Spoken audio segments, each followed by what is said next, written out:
Hi everybody. In this video I'm going to continue a previous video that was about absolute value equations, and this is just a short glimpse of the video that I made before. You can check it out on YouTube. It goes by the same name, and I want to just glance over this very quickly before we go into the more advanced equations. In the last video I covered what absolute value means when you're trying to solve an equation for an unknown variable.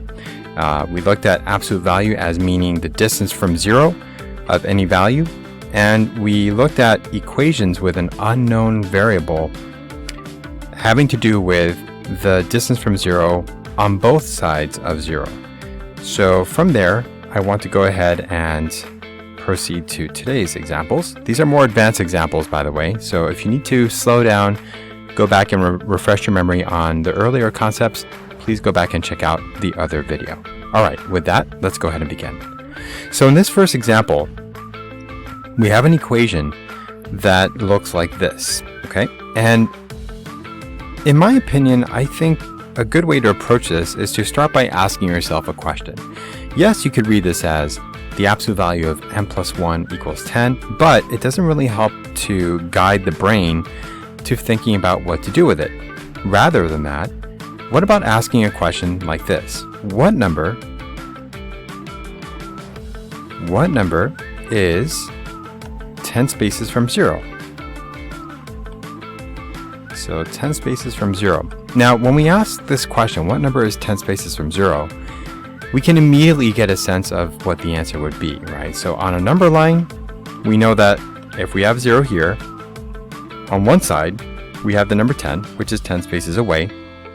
But on the other side, we have a negative 10, which is also 10 spaces away.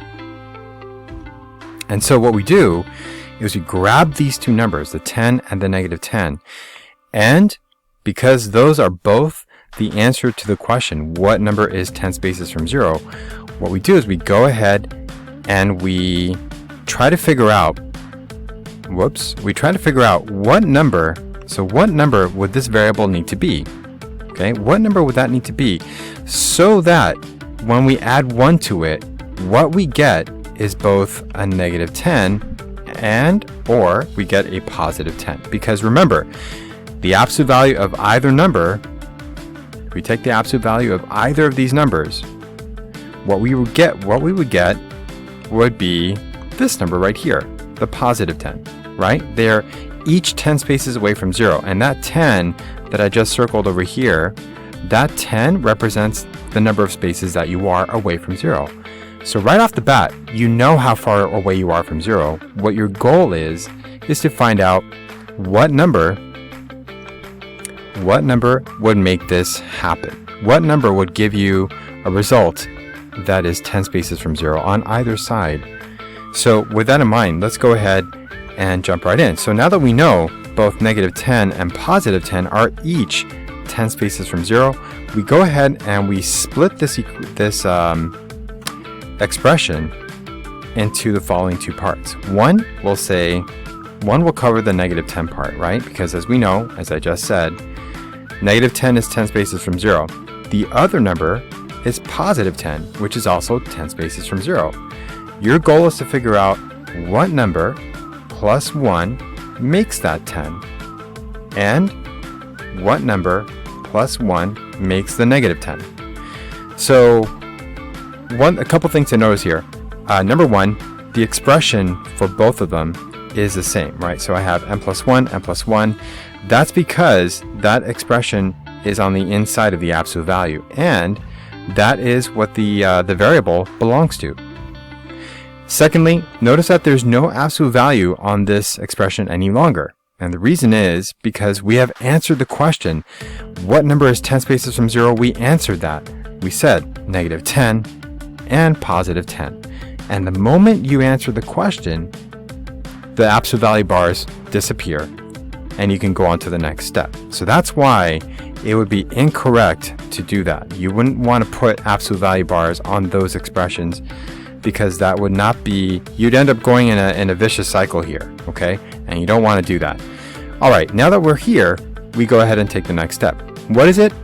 Well, it means you just solve each equation. So you subtract 1 from both sides. And I can do this simultaneously over here. And I'm going to bump this down. My next example is showing itself, and we're not ready for that yet. So subtract 1 on both sides. And the first answer is we get negative 11. Okay, now the second answer, if we subtract 1 on both sides, what we would get is positive 9. Now, before going on to the next one and just walking away, let's take a look at these answers and think about what they actually mean and see if they really do indeed satisfy the answer to the question, what number is 10 spaces from 0? So, if I were to check each of these answers, and I'll do that here at the side, let's do an answer check. Okay, an answer check using m equals negative 11. So m equals negative 11. If we plug that in, what we would get is negative 11 plus 1 equals negative 10. And then you simplify it. So then this would be negative 10, right, equals positive 10. Now, the question here is, how far is negative 10? How far is this number inside the absolute value away from 0? And logically, the answer should be, oh, it's 10 spaces away.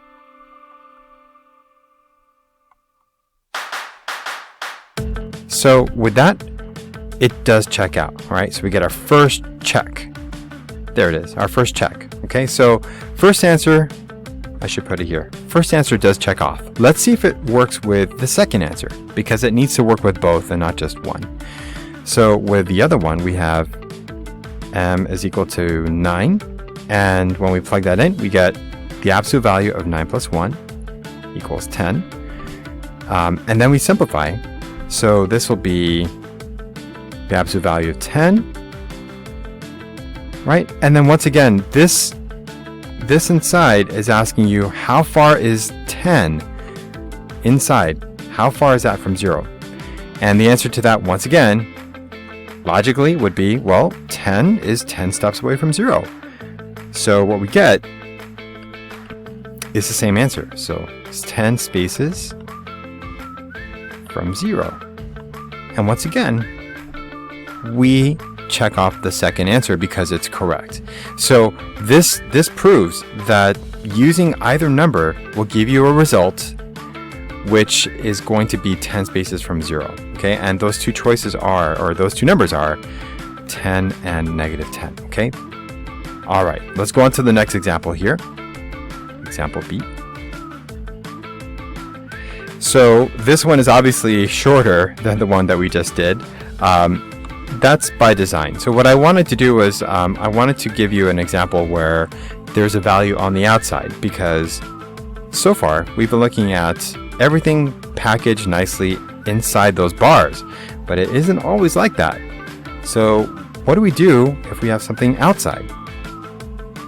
Well, what you do is what you would normally do if the bars weren't there.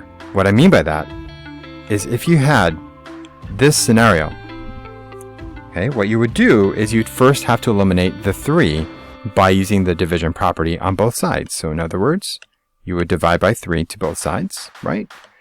And you would get this. Now normally you would say, there, I'm done. That was easy. But it's not quite that simple when you're dealing with absolute values.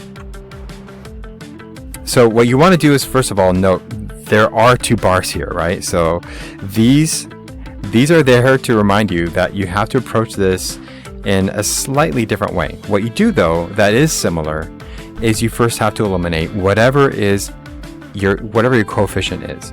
And in this case, my coefficient is 3, so I'll begin by dividing 3. Just start the same way. So these divide, and then you continue. Now I have the absolute value of p is equal to 2. Okay, and then you're at a point where you have to now ask yourself, okay, so I know how far away from 0 I am, right? This 2 represents the number of spaces from 0. So if I'm a number that is 2 spaces from 0, then what number am I? What number could I be? And is there more than one? So let's draw a quick number line. If 0 were here and you were to go 2 spaces from 0, that means you would have to go both to the right of 0, so 1, 2, and that would put you at the number 2. But you'd also have to go to the left of 0, so 1, 2 this way, and that would put you at negative 2.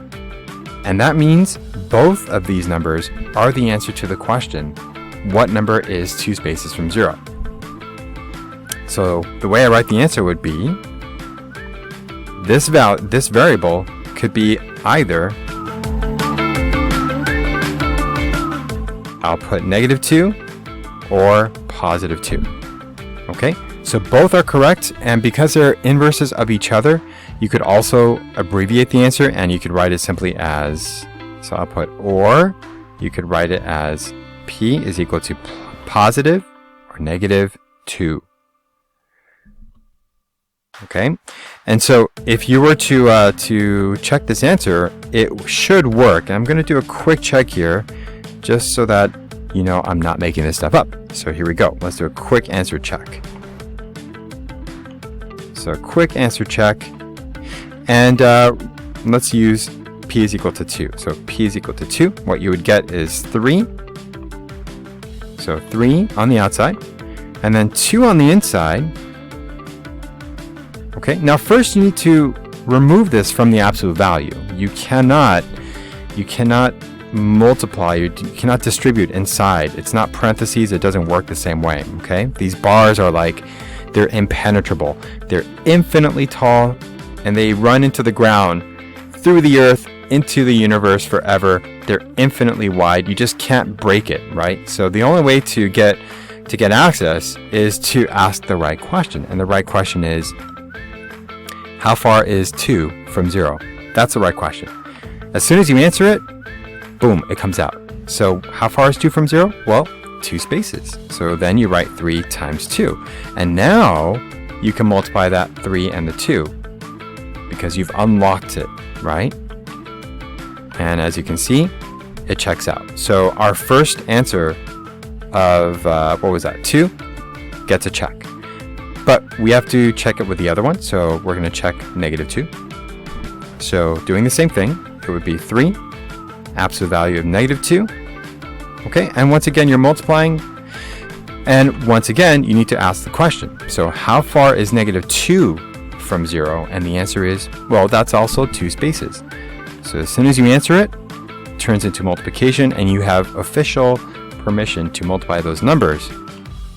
And now you get 6 on both sides, and that verifies that negative 2 is indeed the other correct solution. So there you go. Whoops. I'm revealing my my next question there prematurely. So let's grab all of this and move it down. Oh, that didn't work, did it? Okay, let's try this again. And move it down. All right, that's not working. Why isn't it working? Let's try this one more time. Third time's a charm, as they say, right? Okay, good. So that's the second example where you have a value outside the absolute value. Treat everything the same way that you would normally treat any ordinary equation. Just keep in mind that you are dealing with absolute value. So at the very end, you need to ask the question. You're going to be left with a scenario where you have to ask the question, how far is something from a given number? All right, let's see. Let's do example C. In example C, this is definitely more advanced example. You can tell visually. There's a lot more going on here. What we need to do is apply the strategy that I just mentioned a moment ago. So what you want to do, and I'll make a list this time, okay? So here is, the strategy. The strategy is, number 1, you want to eliminate everything outside. Eliminate everything outside. Okay? Then, once you do that, then you ask the question. Ask the question. It sounds so mysterious, doesn't it? Not as mysterious as my strange writing here. Okay.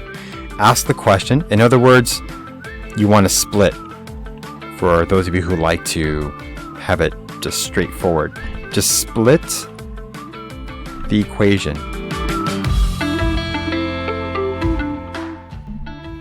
And then you solve and verify. Okay, so let's apply what I just laid out here. So first strategy is eliminate everything outside. We're going to do this the way we would normally do any regular equation that does not have the absolute value. So here we go. I'm going to first add 7 to both sides. Okay, using the addition property. This 3 is still in place. The 2/3, all this is still there, okay? And now on the right side, I get a 9. Now, I'm not done eliminating everything outside, so my step 1 cannot be checked off until that has been accomplished. So now I'm going to focus on the positive 3. So now, this 3, I divide it. All right, be careful not to divide. You don't want to divide in there. You don't want to do that because they are protected by the absolute value, and you cannot do anything unless you ask the right question. And we're not ready to do that yet. So you keep dividing on the outside. So we have 2/3 m plus 5 equals positive 3. Okay, now that everything has been eliminated from outside, I can go ahead and check off my first box. There, I can check it off. Then I ask the question, okay? So ask the question. The question is simple, everybody. The question is based on what you have over here. Think of it as an entire group. All right? Everything is together in that absolute value, and everything in that yellow circle comes down to this one phrase. What number? Okay, what number? The equal sign becomes the word is, and then the number 3 turns into the number of spaces you are from 0. So 3 spaces from 0. So what number is 3 spaces from 0? Well, if we draw a number line and we put 0 there, 3 spaces to the right puts us at 3, 3 spaces to the left puts us at negative 3. And those are the two numbers that we need. We need the negative 3 and positive 3 in order to, quote unquote, split this equation. So just keep that in mind, negative 3, positive 3. And from here, I'll do a better job of that. So let's bring it a little more this way and maybe farther out. So we have negative 3 and we have positive 3. Okay, I arranged it that way on purpose because it closely mimics the positions on an actual number line, right? Negatives to the left, positives to the right. So if negative 3 and positive 3 are each 3 spaces from 0, which they are, then the goal is to figure out what number, which is my m over here inside, what number would that m need to be to transform everything inside that yellow circle into a negative 3, either a negative 3 or a positive 3. That's our goal. Okay, so knowing this, I can go ahead and build 2 equations that will help me figure this out. So the first one will be 2/3 m plus 5 equals negative 3. And the second equation will be, and I'm going to have to space this out just a little bit because it is a larger expression. So I'll put the 3 over there. And the second equation would be 2/3 m plus 5 is equal to positive 3. All right, so now that I have my 2 mini equations, once again, I can apply what I know about solving. So I can also, by the way, I can also check off my second yellow square here because I've asked the right question. And so I'm on step 3, solve and verify. So let's go ahead and do that. Let's solve it. So let's focus on the first one. So what I'm going to do is I'm going to subtract 5 to both sides. Now there are other ways of solving this equation, by the way. If you don't want to start by subtracting 5 to both sides, you could also eliminate the fraction by multiplying the entire equation by a 3. Since that's your denominator and you want to eliminate that, you can multiply everything by 3. There are multiple strategies to solving equations, and it's really up to you. As long as you demonstrate that you are doing it correctly, you'll get there. So here we go. Now we have 2 or 3. M is equal to -8. All right, so at this point, I need to eliminate my fraction, so I'm going to get rid of my 3. Again, there are multiple ways of doing this. You can also multiply by the reciprocal of 2 or 3, but I'm going to do this in smaller steps. So I'll first multiply by just a 3. Okay, like this. And for you technical people out there, this is technically 3 over 1, okay? To make it fair, since I'm multiplying against a fraction, let's make it fair and we'll make the 3 a 3 over 1. Okay, so doing this, what we're going to have is these two cancel out. We're going to get 2m and then -24. And that means my answer, my first answer, is going to be -12. All right, so -12 is my first answer.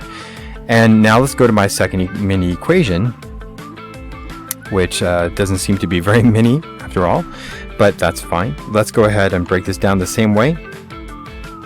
We'll subtract 5 to both sides. Okay, the process is the same. The result is different. So it's going to be 2 or 3. And this time we'll have a -2 on this side. Okay? And again, multiply by 3 over 1, since you want to eliminate the fraction by getting rid of the denominator. These two eliminate each other, and we get 2m is equal to -6, which means that m is equal to -3. All right, and there we have it. We have our two answers. Okay, so -12 and -3. Now, I have to tell you, -12 and -3 are not 3 spaces away from 0. Okay? So the question was, what number is 3 spaces from 0? And the answer to that question was -3 and +3. What we had to figure out was what value of m would create these two numbers, which are each 3 spaces from 0. And that is what we just figured out a moment ago. So the first number that would create a -3 here is a -12. So if we use -12 in the equation, what we would get is a -3, and -3 is 3 spaces from 0. In the second scenario, when we plug in a -3, what we would get is a +3, which is also 3 spaces from 0. So these two answers satisfy the equation and they satisfy the question. Okay, so I'll zoom out so you can see everything. Oh, and I forgot to check off our last square there. So we solved it. We have not yet verified it, but I think what I'm going to do is, rather than verify both, I'm going to verify one of them, okay? Just to conserve the length of this video. So let's do a quick verification here. I'll do an answer check over here to the side. All right, so I'll go with the -12, okay? So m equals -12.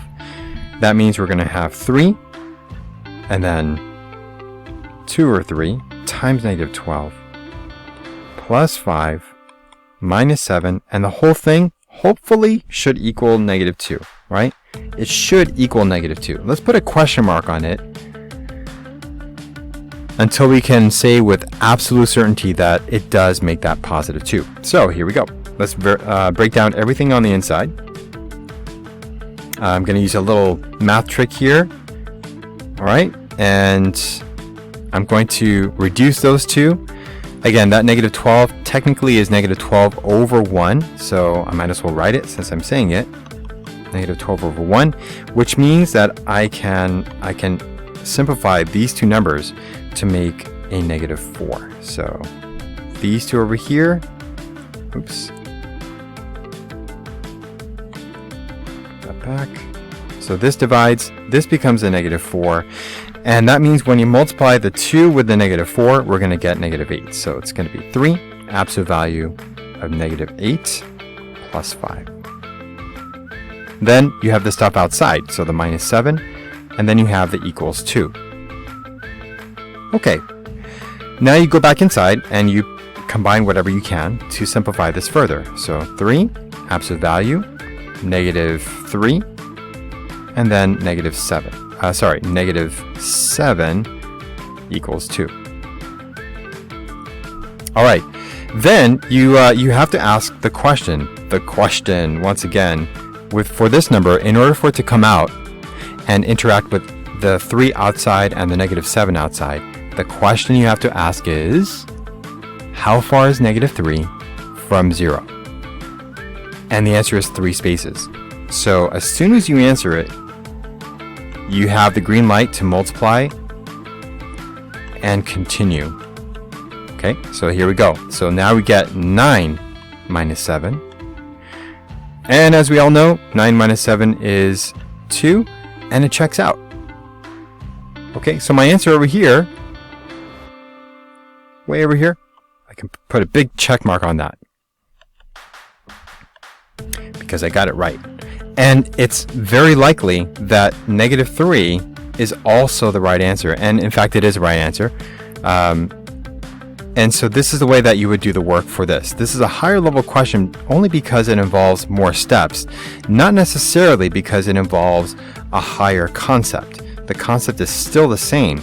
You're still dealing with the distance from 0 as being the premise. The basic idea driving all this work is the distance of a number from 0. And so with that, let's go ahead and do a quick recap. So in the very beginning, we looked at a scenario where we have everything contained inside the absolute value. We know or knew how far we were from 0, which was 10 spaces, and we used our understanding of a number line to help us figure out if we're 10 spaces from 0, that must mean that we are either a 10 or a -10, and we split the equation so that we could figure out the value that creates these two numbers. In the second scenario, we looked at a case where we have a value outside the absolute value, and just like with regular equations, we had to first eliminate whatever's on the outside so that we could deal with what's on the inside. And when we got to that point, we had to then ask the question once again. In this case, it was, what number is 2 spaces from 0? And the answer was either -2 or +2. In the final scenario, we dealt with a mega question, which was heavy only because we had extra things on the outside. But the idea was still the same. You had to eliminate everything on the outside first, as the strategy lays out here. Everything outside gets eliminated first. When you've finally done that, then you ask the question, and the question is always going to be based on how far you know you are from 0. In this case, we knew that we were 3 spaces away from 0, and so then we had to ask the question, what numbers could we be? And the answer turned out to be either a -3 or a +3. And based on those two answers, we were able to construct 2 smaller equations that then gave us 2 different answers, -12 and -3. And those 2 numbers, as was explained earlier, each of those 2 numbers is going to give you a value which is exactly 3 spaces away from 0. I hope this video helped you to better understand the concept and the ideas behind solving absolute value equations, so that you have more confidence in answering questions from other people and more confidence when you're doing the work yourself. And as always, thanks for taking time to watch. Please stop by, leave a constructive comment, and I appreciate it. Thank you. See you next time.